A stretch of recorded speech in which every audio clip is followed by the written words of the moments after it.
సంగమిడి సత్యనారాయణ సుపుత్రులు పృథ్వీరాజ్ గారికి, అక్కడ మా చెల్లె విమలక్క, మధుకృష్ణ గారు, నా పేరే చందు, ఆయన పేరు కూడా యాదగిరి, ఏకనామం సదాప్రియం. మా కప్పెర ముందు నుంచి ఉన్నాడు, మా కొలీగ్ దేశ్పత్. అదేవిధంగా మొదటి నుంచి ఉద్యమంలో ఉన్న మాడబు ప్రొఫెసర్ పేర్లని చెప్పుకుంటూ పోతే చాలా అవుతుంది. నేను క్లుప్తంగా మాట్లాడాలి కాబట్టి 2 ముక్కలు చెప్తున్నాను. సభలో ఉన్న వాళ్ళందరూ కవులు, కళాకారులే కనిపిస్తున్నారు, ఉద్యమకారులు కనిపిస్తున్నారు. అందరికీ నమస్కారం. సంగమిరెడ్డి సత్యనారాయణ గారిని తెలంగాణ ఉద్యమ వైతాళికులు ఎందుకన్నాం? వైతాళికులు అంటే పైనీరు. వైతాళికులు అంటే ఏంటంటే అందరికంటే ముందు తాను మేల్కొని ఇతరులను మేల్కొల్పేవాడు. ఊరికి తాను మేల్కొంటే సరిపోదు, అందరికంటే ముందు తాను మేల్కోవాలి, ఇతరులను మేల్కొల్పాలి. ఈ ప్రమాదం ఉన్నది, పారా హుషారని చెప్పాలి. అట్లా చెప్పిన వ్యక్తి, అందరికంటే ముందు ఉద్యమం మొదలుపెట్టిన వ్యక్తి. 1952లో నార్మల్కి గోబ్యాక్ ఉద్యమం, ప్రొఫెసర్ కేశవరావు జాదవ్ గారు. హైదరాబాద్లో వీరు, వరంగల్లో వారు. ఆ తర్వాత మలిదశ, తొలిదశ ఉద్యమం అన్నీ ఎక్కడ జరిగాయి? గౌలిగూడలో గోల్డెన్ ప్రెస్ పక్కన, గోల్డెన్ ప్రెస్, వెంకటేష్ ప్రెస్ ఎదురుగా డాక్టర్ సుధీర్ నాయక్ కార్డియాలజిస్ట్, ఆయన ఇల్లు. ఆ తర్వాత నందిని హోటల్, గౌలిగూడ నందిని హోటల్. సభలన్నీ, సమావేశాలన్నీ అక్కడే జరిగేవి. ఇక్కడికి ఆ కిషన్ యాదవ్ కూడా వచ్చి ఉండాలి, సభలో కనిపిస్తున్నాడు నాకు ఆయన. ఈ సభలన్నీ చేసినప్పుడు అప్పుడు తొలిదశ మలిదశ ఉద్యమంలో ఎందుకు చేసినామంటే తెలంగాణ అంతర్గత వలస పాలనకు గురైంది. ఇంటర్నల్ కాలనీ అంటే ఏంటంటే పరాయి దేశం వాడు వచ్చి ఇండియాను కాలనీ చేసుకుని మార్చుకుంటాడు. బ్రిటిష్ వాడు, అంతకంటే ముందు ఫ్రెంచ్ వాడు, అంతకంటే ముందు పోర్చుగీస్ వాడు, వీళ్ళందరూ పెత్తనం చేసినారు. చేసి తన సంపదను ఆ దేశం తీసుకొని పోతాడు. ఇక్కడ రాజకీయ పెత్తనం చేస్తాడు, ఆర్థిక పెత్తనం చేస్తాడు, సంపదను వాళ్ళ దేశం కొట్టుకొని తీసుకొని పోతాడు. అది అట్లా తయారైంది.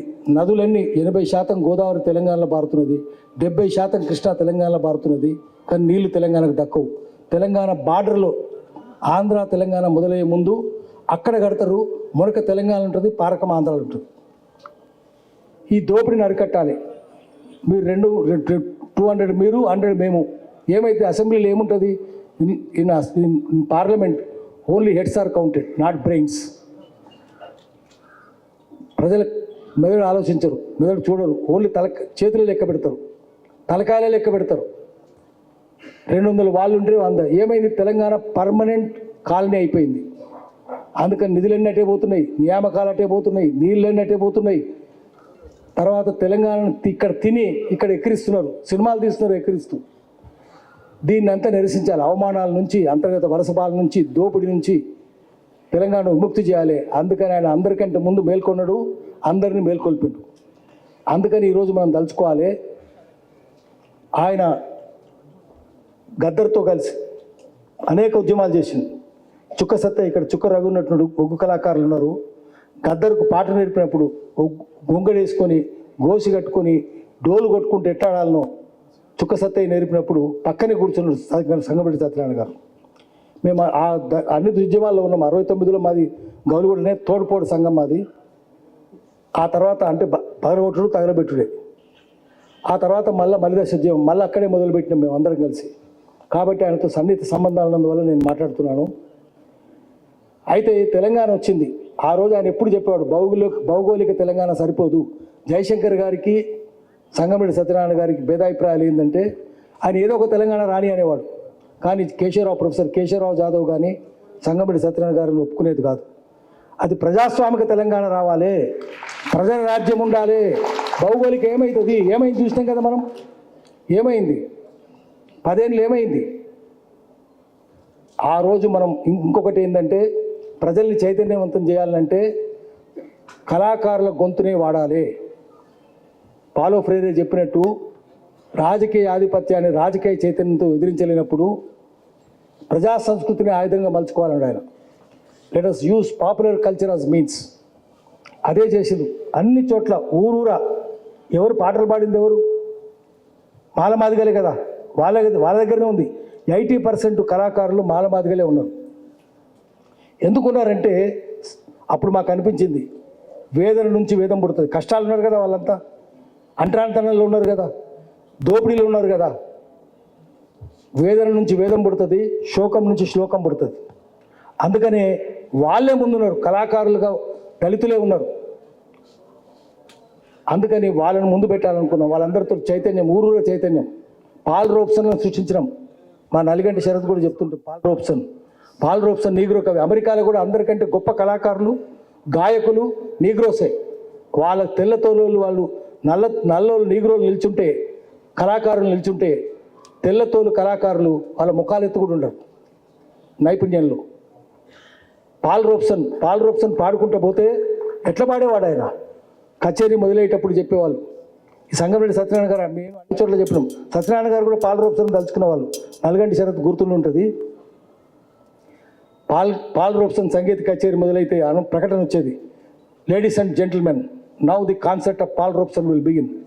Before he begins his concert, there is a word of caution. Remove your glasses, keep them in cases. Remove your watches, keep them in pockets. Because once Paul Robeson opens his mouth, there is every danger of his voice breaking glasses. కలద్దాలు పగులుతాయి ఆయన గొంతుకు. గద్దర్ పాడితే సంగంరెడ్డి సత్యనారాయణ గారు చెప్పేవారు, అది Paul రోబ్సన్ గురించి చెప్పినవయ్యా నువ్వు, అమెరికాలో Negro ఆయన గొప్పోడే. కానీ సంగంరెడ్డి సత్యనారాయణ గారు ఏం చెప్పేవారు, మా గద్దర్ పాడితే మన గుండెలు పగిలిపోతాయి. ఇంకొక మాట చెప్పేవాడు, చార్లీ చాప్లిన్ పెద్ద కళాకారుడు కదా, ప్రతి ఒక్కరూ చార్లీ చాప్లిన్ సూపర్ స్టార్ అంటే ఏంటంటే ఆ మనిషి లెక్కనే డ్రెస్ వేసుకోవాలి, ఆ సూపర్ స్టార్ లెక్కనే ఉంటారు. రాజేష్ ఖన్నాకు అట్లే ఉండేది. చార్లీ చాప్లిన్ ఉన్నప్పుడు Charlie Chaplin moustache, Charlie Chaplin cap, Charlie Chaplin umbrella, Charlie Chaplin stick, Charlie Chaplin necktie. అట్లా చార్లీ చాప్లిన్ ఆఖరికి చార్లీ చాప్లిన్ ఇమిటేషన్ కాంపిటీషన్ పెడితే ఆయన కూడా పోయాడు. చార్లీ చాప్లిన్ కాంపిటీషన్లో పాల్గొన్నాడు. అసలు ఆయనకు 4th ప్రైజ్ వచ్చింది, ఇంకెవరికో 1st ప్రైజ్ 2nd ప్రైజ్ వచ్చింది.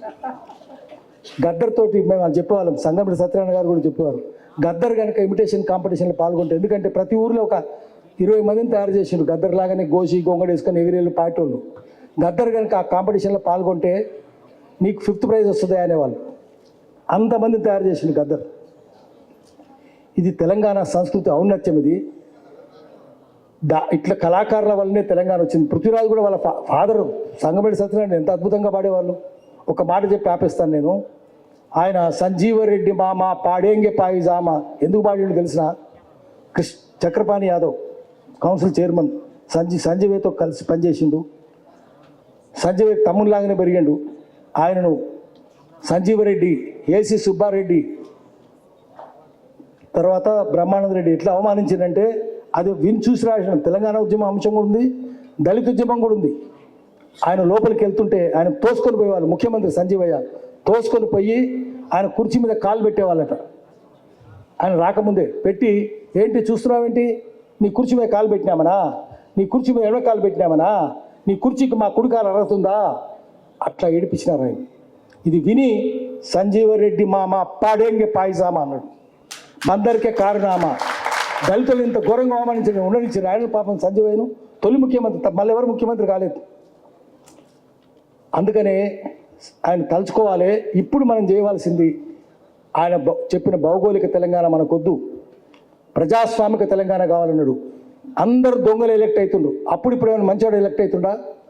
ఏ పార్టీ అన్నా, ఆ పార్టీ కానీ ఈ పార్టీ కానీ ఏ పార్టీ అన్నా మంచోళ్ళకి టికెట్లు ఇస్తున్నాయా? రిజర్వేషన్ లేని చోట దళితులకు టికెట్లు ఇస్తున్నాయా? రిజర్వేషన్ చోట కూడా చోటేనా? అక్కడ మీరు చెప్తే కూర్చోమంటే కూర్చోవాలి, లేవంటే లేవాలి. ఏముంటుంది? బీసీలకు ఏముంది, ఎస్సీలకు ఏముంది, ఎస్టీలకు ఏముంది, ఆదివాసులకు ఇచ్చిన హక్కులు ఎక్కడున్నాయి? 5th షెడ్యూల్ ఎక్కడ అమలవుతుంది? తరిమేస్తున్నారు కదా వాళ్ళందరినీ. ఆఖరికి ఫారెస్ట్ రైట్స్ యాక్ట్ ఎక్కడుంది? చెంచులు తరుముతున్నారు, గోండులు తరుముతున్నారు, కోయిలు తరుముతున్నారు, కొండరెడ్లు తరుముతున్నారు. ఏం ప్రజాస్వామ్యం ఉంది? ఢిల్లీలో వాళ్ళు సమాధానం చెప్పాలి, ఇక్కడ ఉన్న వాళ్ళు సమాధానం చెప్పాలి, అన్ని పార్టీలకు సమాధానం చెప్పాలి. అన్ని పార్టీలను కోట్ల బోర్డులో నిల్చోబెట్టి మీరు తలంచుకుంటూ మౌనంగా కింది చూపులు చూస్తూ మేమిచ్చే సంజాయిషీకి, మేమిచ్చే ఛార్జ్ షీట్కు మీరు సమాధానం చెప్పండి రా అని చెప్పాలి. అన్ని పార్టీలను చెప్పాలి. అప్పుడే ఆయనకు అసలైన ఇవ్వాలి అవుతుంది. సంగంరెడ్డి సత్యనారాయణ గారికి, ఇక చివరిగా నేను చెప్తున్న పృథ్వీరాజు గారికి, ఆయనే కాదు మనమందరం సంగంరెడ్డి సత్యనారాయణ లాంటి వాళ్ళని గుర్తు చేసుకోవాలి. ఎందుకు గుర్తు చేసుకోవాలంటే గుజరాత్లో ఒక పద్యం ఉన్నది. దాని అర్థం ఏంటంటే మన ఆత్మను, మన శరీరాన్ని శుద్ధి చేసుకోవడానికి నీళ్ళు ఉన్నాయి, పిండి ఉంది. అప్పుడు పిండే కదా పెట్టుకునేది. నీళ్ళు ఉన్నాయి, పిండి ఉంది. ఆత్మను శుద్ధి చేసుకోవడానికి నీళ్ళు లేవు, పిండి లేదు. ఆత్మను శుద్ధి చేసుకోవడానికి మహనీయుల జ్ఞాపకాలు ఉన్నాయి. వాళ్ళని గుర్తు చేసుకుంటే కారే కన్నీళ్ళు మన ఆత్మను శుద్ధి చేస్తాయి. అట్లా మనం కన్నీరు గార్చాలి, ఆత్మను శుద్ధి చేసుకోవడానికి ఇటువంటి సభలు పెట్టాలి. ఈ సభ పెట్టినందుకు నేను మనస్ఫూర్తిగా పృథ్వీరాజ్ను అభినందిస్తున్నా. ఆయన తండ్రికి is worthy son of worthy father. నమస్కారం.